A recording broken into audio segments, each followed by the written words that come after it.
উদারাকাশটা আমি যখন কলেজে পড়তাম 2002 সালে টিউশনের এবং টিফিনের পয়সা বাঁচিয়ে প্রথম উদারাকাশ প্রকাশ করি।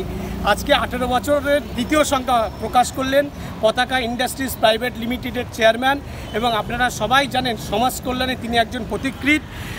আমরা খুব প্রাণিত হয়েছি। মোস্তাক সাহেবের মতন বিশিষ্ট ব্যক্তিত্ব, সমাজকর্মী, সমাজসেবী মানুষ হয়েও হাজার ব্যস্ততার মধ্য থেকে সময় বার করে আমাদের উদারাকাশের ঈদ শারদ উৎসব সংখ্যা বিশেষ বিষয় সহাবস্থান ও সমন্বয় উনি আজকে উদ্বোধন করলেন। এবং আমরা উদারাকাশের পক্ষ থেকে সমাজ কল্যাণে অনন্য প্রতিকৃতি হিসেবে মোস্তাক সাহেব যে অনন্ত কাজ করেছেন তার জন্য আমরা উদারাকাশ পত্রিকা ও প্রকাশনের পক্ষ থেকে আজকে মোস্তাক সাহেবকে দানবীর অ্যাওয়ার্ড দিয়ে সম্মানিত করে উদারাকাশ পরিবার হয়ে আমরা সম্মানিত হয়েছি। উদারাকাশের মূল বিষয় হচ্ছে সম্প্রীতি, সৌহার্দ্য। আমরা প্রতি ছত্রে ছত্রে সেটা তুলে ধরেছি।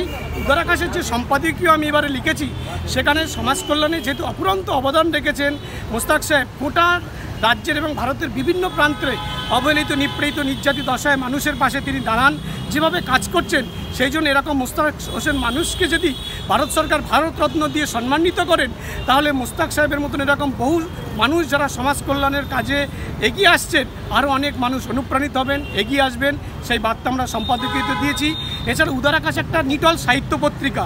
এই সাহিত্য পত্রিকায় গল্প, কবিতা, উপন্যাস, বহু নামি নামি কবি সাহিত্যিকের লেখা আছে। বাংলাদেশ থেকে বহু লেখক কলম ধরেছেন।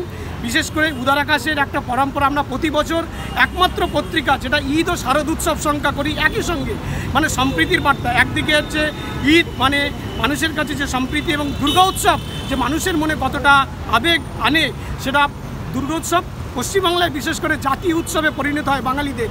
সেই দুটো উৎসবকে মিলিয়ে আমরা বিশেষ সংখ্যা সেখানে সহাবস্থান সমন্বয়ের বার্তা দিয়েছি। উদারাকাশ পাঠকের দরবারে আজকে সবাই হাতে পাবেন। সকলের যদি ভালো লাগে, মনে দাগ কাটে, আমাদের প্রয়াস সার্থক হবে।